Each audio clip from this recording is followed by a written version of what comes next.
का parallel operation देखा।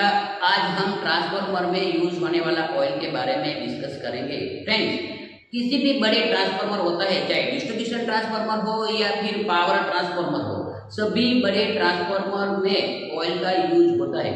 उस ट्रांसफार्मर में यूज होने वाला ऑयल चाहे मिनरल टाइप का हो या फिर सिंथेटिक टाइप का हो, सभी टाइप के जो ऑयल होता है वो दो पर्पज के लिए यूज होता है। Purpose number 1, cooling purpose. Transformer में आयरन लॉसेस, कॉपर लॉसेस और जब लोड बढ़ता है तब ट्रांसफार्मर की वाइंडिंग में करंट बढ़ने से ट्रांसफार्मर का वाइंडिंग, उसकी फोर्स और अंदर वाले जो पार्ट्स होते हैं वो गर्म होते हैं। उस गर्मी को दूर करने के लिए या ट्रांसफार्मर को ठंडा रखने के लिए ट्रांसफार्मर में मिनरल्स या सिंथेटिक ऑयल का प्रयोग किया जाता है। Purpose number 2, insulation purpose. Transformer में वाइंडिंग्स होती है, कोर होती है, उसकी जो कोर होती है वो टैंक में रखी जाती है। अब ट्रांसफार्मर ऑयल लिक्विड होने की वजह से उसके जो दो टर्न्स होते हैं, जो दो कॉइल्स होती है, जो कॉइल्स और कोर होती है और कोर और जो टंकी होती है, उसके बीच में इंसुलेशन रेजिस्टेंस को बढ़ावा देने के लिए ट्रांसफार्मर में ऑयल का प्रयोग किया जाता है। अब ये जो ऑयल होता है वो लंबे समय के यूज के बाद ऑयल में कुछ खामियां आ जाती है। उस खामियां के बहुत सारे वजह है, रीजन से। रीजन नंबर 1, जब ऑयल नमी के संपर्क में आता है, हवा के संपर्क में आता है, तब उसमें नमी आ जाती है, मॉइस्चर आ जाती है। मॉइस्चर आ जाने की वजह से ट्रांसफार्मर ऑयल का जो इलेक्ट्रिकल कैरेक्टरिस्टिक है वो डाउन हो जाता है, जिनकी वजह से ट्रांसफार्मर ऑयल खराब होता है। रीजन नंबर 2, ट्रांसफार्मर में वाइंडिंग्स होता है, कोर होती है। अब इनकी वजह से ट्रांसफार्मर ऑयल में जो मेटालिक कंपोनेंट है उसकी वजह से ट्रांसफार्मर के ऑयल में कांप यानी कि सेडिमेंटल जमा हो जाता है, जिनकी वजह से भी लंबे समय के बाद ट्रांसफार्मर ऑयल होता है वो खराब हो जाता है। तीसरा जो पॉइंट होता है ट्रांसफार्मर ऑयल बिगड़ने का, ये पॉइंट ये है कि ट्रांसफार्मर ऑयल में कुछ मेटालिक कंपाउंड्स होते हैं, कुछ आयरन, कॉपर जैसे जो मेटल्स है उसके कंपाउंड होते हैं, जिनकी वजह से भी लंबे समय के बाद ट्रांसफार्मर ऑयल में एसिडिटी बढ़ जाती है। तो ये जो एसिडिटी है वो ट्रांसफार्मर ऑयल को खराब करती है। इन्हीं सब वजह से लंबे समय के बाद या समय के बाद पीरियोडिकली ट्रांसफार्मर ऑयल को चेक करना, टेस्ट करना जरूरी है। ये जो ट्रांसफार्मर ऑयल है वो यूज में ले सकते हैं या नहीं ले सकते। ये जांच करने के लिए ट्रांसफार्मर में जनरली 3 से 4 ऑयल का 3 से 4 टेस्ट किया जाता है। उसका ट्रांसफार्मर की ओवरऑल क्वालिटी, तेल की जो ओवरऑल क्वालिटी चेक करने के लिए एक टेस्ट आता है, वो फील्ड टेस्ट है। टेस्ट नंबर 2, ट्रांसफार्मर में मॉइस्चर का पार्ट्स है या नहीं है, नमी का पार्ट्स है या नहीं है, वो चेक करने के लिए क्रैकल टेस्ट किया जाता है। टेस्ट नंबर 3, ट्रांसफार्मर में मेटालिक पार्ट्स है या नहीं है, या तो फिर उसका एसिडिक पार्ट्स कितना है, वो चेक करने के लिए एसिडिक टेस्ट किया जाता है। और चौथा नंबर का जो टेस्ट है वो वेरी इंपॉर्टेंट टेस्ट है। ट्रांसफार्मर की ऑयल की डाई इलेक्ट्रिक स्ट्रेंथ तय करने के लिए ट्रांसफार्मर में BDV यानी कि ब्रेक डाउन वोल्टेज टेस्ट किया जाता है, जिनकी वजह से हम ट्रांसफार्मर कितने केवी तक यूज कर सकते हैं उसका रिजल्ट हमको मिल सकता है।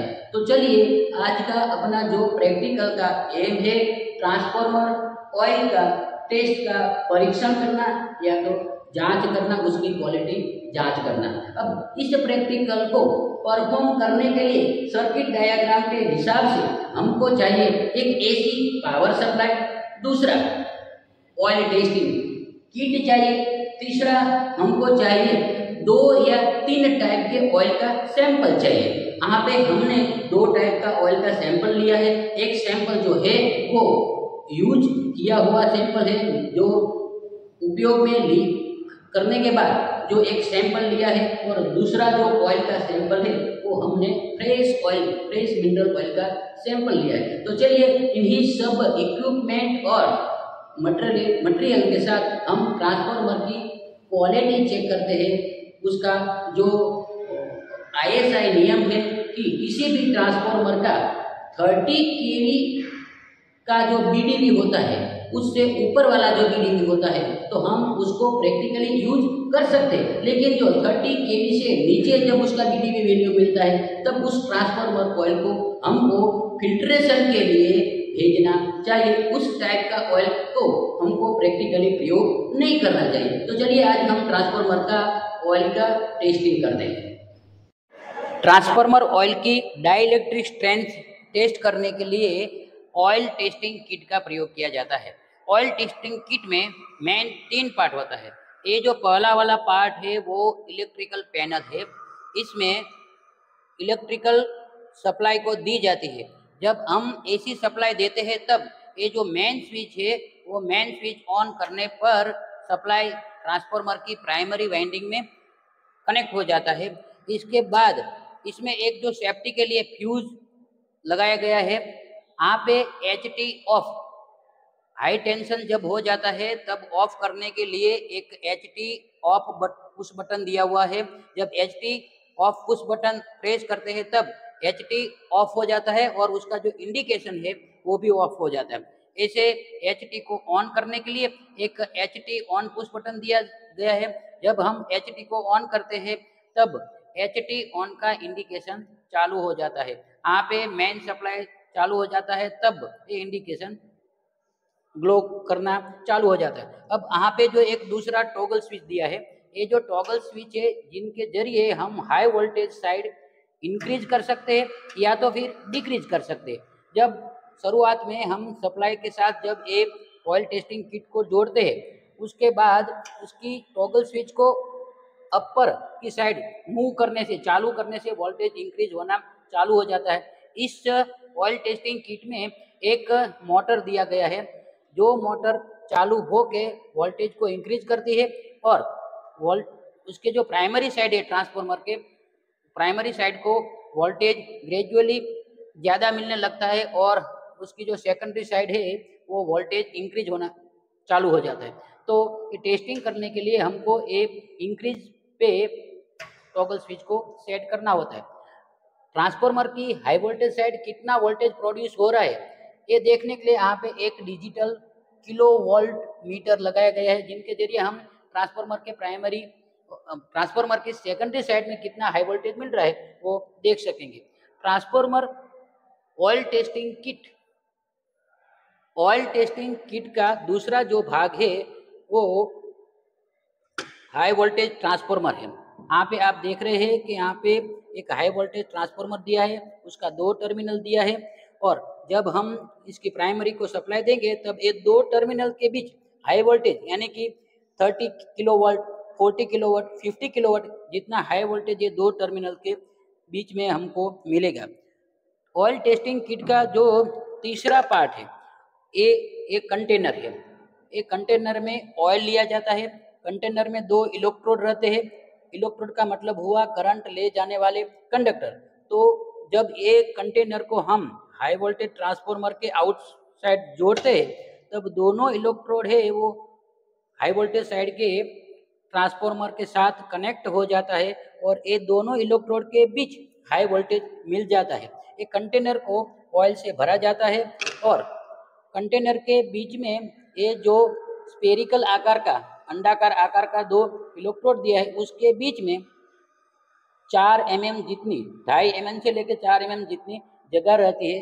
इसकी जगह को, डिस्टेंस को एडजस्ट करने के लिए यहाँ पे 2 साइड में एक नट दिया हुआ है जिनके जरिए हम इनको जो डिस्टेंस है डिस्टेंस को सेट कर सकते हैं।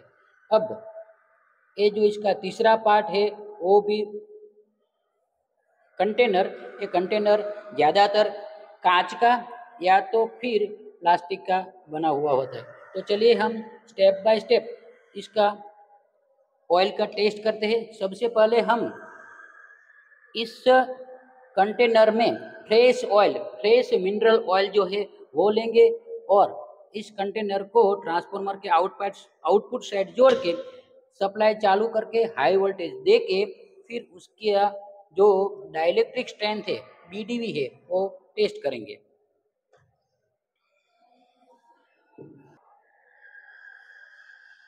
यहाँ पे मैं एक कंटेनर में फ्रेश ट्रांसफार्मर ऑयल भर रहा हूँ।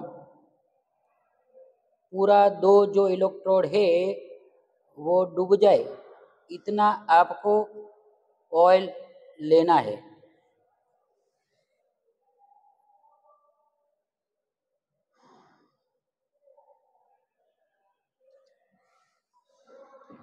अब एक कंटेनर को उसके ऊपर जो ढक्कन होता है वो ढक्कन से बंद कर देना है।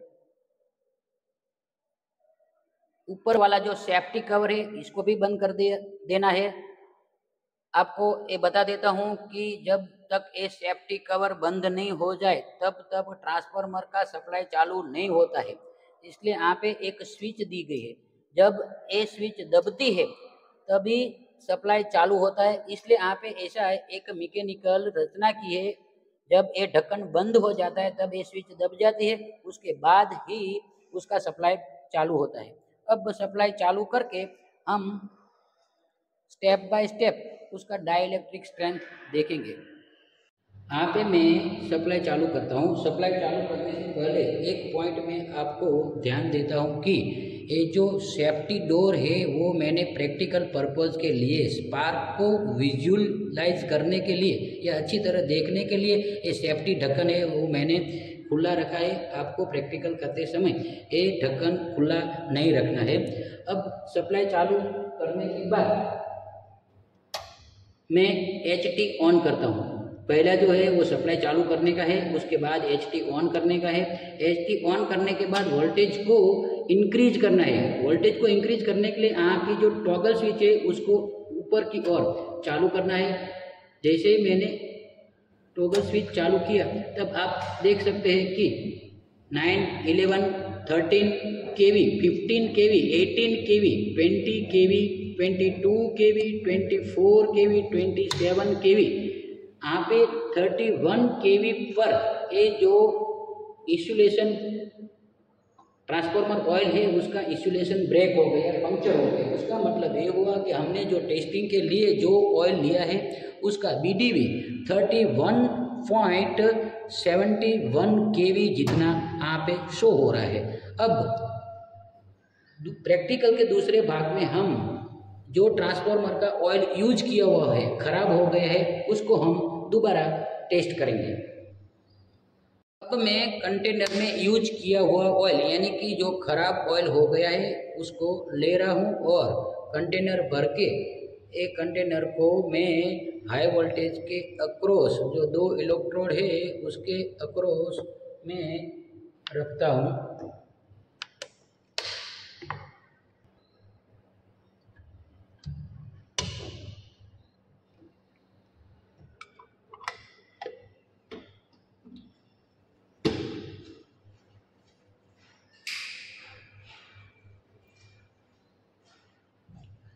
दोबारा ए पावर स्विच है ऑन करते हैं, HT साइड ऑन करते हैं और ये जो इंक्रीज वाला बटन है, वोल्टेज इंक्रीज करना है, स्टेप अप करना है, हाई वोल्टेज करना है, उसको ऑन करते हैं।